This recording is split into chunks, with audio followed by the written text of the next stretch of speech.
ভালে হ'ব। প্ৰদীপ দাও আজি নমিনেশ্যন দিব বুলি গম পাইছোঁ। প্ৰদীপ দা আমাৰ বহুত ছিনিয়ৰ বয়োজ্যেষ্ঠ বৰ্ষীয়ান আমাৰ এজন আপোনাৰ ৰাজনৈতিক নেতা। গতিকে দুইজনে এবাৰ ইজনে সিজনৰ বিৰুদ্ধে প্ৰতিদ্বন্দ্বিতা কৰিম। প্ৰদীপ দা যেতিয়া প্ৰথম MLA আছিলে আৰু মন্ত্ৰী আছিলে তেতিয়া মই হায়াৰ ছেকেণ্ডেৰী পঢ়ি আছিলোঁ, তাৰো আগত স্কুলত পঢ়ি আছিলোঁ।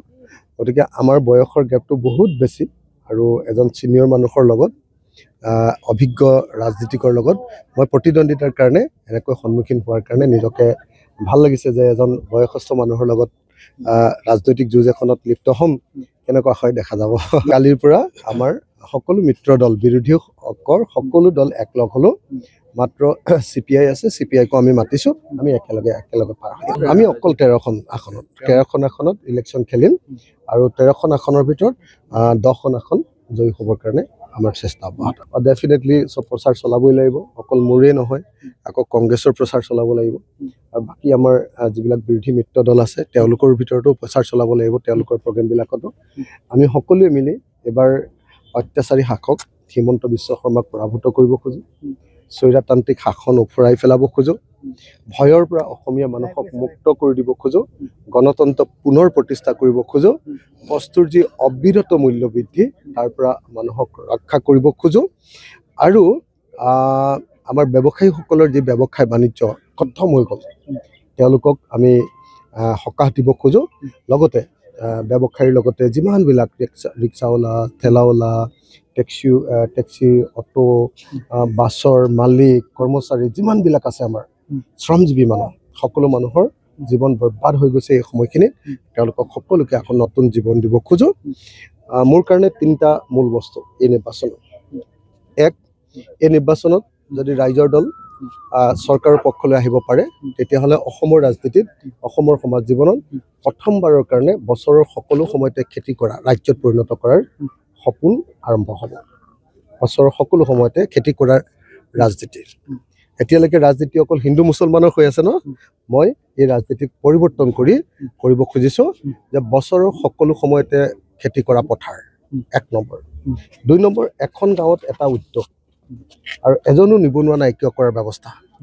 কোনেও যাতে বেংগলোৰ, চেন্নাই এইবিলাকত গৈ কম দামত কাম কৰিবগৈ নালাগে। সস্তীয়া শ্ৰমিক ৰূপে অসমৰ শ্ৰমিকবিলাক যাতে যাব নালাগে আৰু ছমাহত যাতে 162জন অসমীয়া ল'ৰা বাহিৰত গৈ মৃত্যুমুখত পৰিব নালাগে। তাৰ কাৰণে মই দ্বিতীয় যিটো বস্তু কৈছোঁ, এখন গাঁৱত এটা উদ্যোগ আৰু সেই উদ্যোগৰ জৰিয়তে গাঁওখনৰ পুৰুষ মহিলাক আপোনাৰ নিযুক্তি প্ৰদান। তৃতীয় বস্তুটো মোৰ হ'ল যে প্ৰত্যেকজন অসমীয়া মানুহক দক্ষ অসমীয়া ৰূপে দক্ষ মানুহ ৰূপে গঢ়ি তোলা। কোনোবাই যদি কাম কৰিবলৈ বেলেগৰ ঘৰলৈ যায় তেওঁকো ট্ৰেইনিং দিয়া হ'ব। কোনোবাই যদি ছিকিউৰিটি গাৰ্ড কৰিবলৈ যায় তেতিয়াহ'লে তেওঁকো হোমগাৰ্ড আৰু পুলিচৰ ট্ৰেইনিং দিয়া হ'ব। কোনোবাই যদি সেৱা শুশ্ৰূষাত যায় তেওঁলোককো নাৰ্ছিং ট্ৰেইনিং দিয়া হ'ব বিনামূলীয়াকৈ। আমি নতুন এটা কনচেপ্ট উলিয়াইছোঁ ফিনিচিং স্কুল। স্কুল শেষ কৰিব ফিনিচিং স্কুলত পঢ়িব, ফিনিচিং স্কুলৰ পৰা গৈ ডাইৰেক্টলি নিজৰ জীৱিকা অৰ্জন কৰিব। এইটো নতুন কনচেপ্ট, অসমৰ ৰাজনীতি, ভাৰতৰ ৰাজনীতি, পৃথিৱীৰ ৰাজনীতিৰ কাৰণে নতুন কনচেপ্ট। এইটো 3টা। আৰু 4 নম্বৰ মোৰ আন 2টা অত্যন্ত প্ৰায়ৰিটি ছেক্টৰ আছে। এটা হ'ল গুণগত শিক্ষা। এখন LP স্কুলত এটা শ্ৰেণীৰ কাৰণে এটা শ্ৰেণীকোঠা, এজন শ্ৰেণী শিক্ষক, মানে 5টা ক্লাছৰ কাৰণে 5জন শিক্ষক, এজন হেড ছাৰ, আৰু প্ৰত্যেকজন শিক্ষকক ৱৰ্ল্ড ক্লাছ ট্ৰেইনিং দি গাঁৱৰ ভিতৰত গুণগত শিক্ষা দিয়াৰ ব্যৱস্থা শিক্ষাৰ ক্ষেত্ৰত। আৰু স্বাস্থ্যৰ ক্ষেত্ৰত অসমৰ প্ৰতিজন নাগৰিকক মই গুণগত হেল্থ কেয়াৰ ছাৰ্ভিচ দিব খোজোঁ।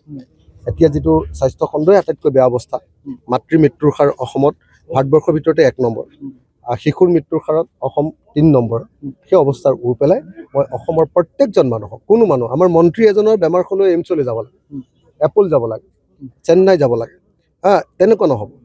একদম পূৰা এনেকুৱা স্বাস্থ্য খণ্ড গঢ়ি তোলা হ'ব, প্ৰত্যেকজন অসমীয়াই গুণগত স্বাস্থ্য সেৱা বিনামূলীয়াকৈ লাভ কৰিব। Thank you. আজি গৌৰৱ গগৈ ডাঙৰীয়া মোৰ লগত থাকিব, দেৱব্ৰত শইকীয়া ডাঙৰীয়া মোৰ লগত থাকিব। গৌৰৱ গগৈ ডাঙৰীয়া আৰু দেৱব্ৰত শইকীয়া ডাঙৰীয়া একে দুইজনে আমি একেলগতে আজি হেৰিয়ালৈ যাম। আৰু বাইদেউ ভালে আছে? আমি একেলগে আজি নমিনেশ্যন দিম দেৱব্ৰত শইকীয়াৰ। গৌৰৱ গগৈ ইতিমধ্যে আহি পাইছেহি, গতিকে আমি একেলগতে এতিয়া নমিনেশ্যন। মই এটা কাম কৰোঁ নেকি, আজি এটা কথা আপোনালোকক কওঁ যে আজি খুব পবিত্ৰ দিন। আমাৰ আজু ককাহঁতে স্থাপন কৰি যোৱা শিৱদৌলত মই সেৱা ল'লোঁ। আমাৰ ৰংঘৰ আৰু আমাৰ তলাতল ঘৰ দুয়োটাৰ প্ৰতি মই দূৰৰ পৰা সেৱা লৈ আছোঁ। অসমীয়া জাতিৰ আটাইতকৈ ঐতিহাসিক ঠাই এই শিৱসাগৰ, অসমীয়া জাতীয়তাবাদৰ কেন্দ্ৰবিন্দু শিৱসাগৰ, অসমীয়া জাতিৰ প্ৰাণকেন্দ্ৰ শিৱসাগৰ।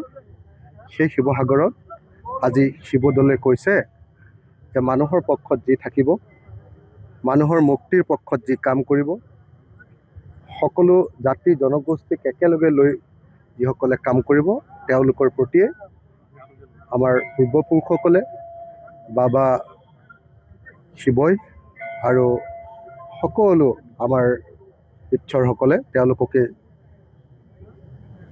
আশীৰ্বাদ দিব, বৰদান কৰিব। গতিকে মই শিৱদৌলৰ পৰা ওলাই আহি স্পষ্ট ভাষাত কৈছোঁ যে এইবাৰ আমি বিজেপি চৰকাৰখনক উফৰাম। অসমৰ মানুহৰ স্বাৰ্থত, অসমীয়া জাতিৰ স্বাৰ্থত, অসমৰ জনগণৰ স্বাৰ্থত, অসমৰ সকলো জাতিক সন্মান দিয়াৰ স্বাৰ্থত, অসমীয়া মানুহৰ ভৱিষ্যত সুৰক্ষিত কৰাৰ স্বাৰ্থত আমি বিজেপিক উফৰাই পেলাব লাগিব। আৰু তাৰ কাৰণে মই আজি সেৱা লৈছোঁ।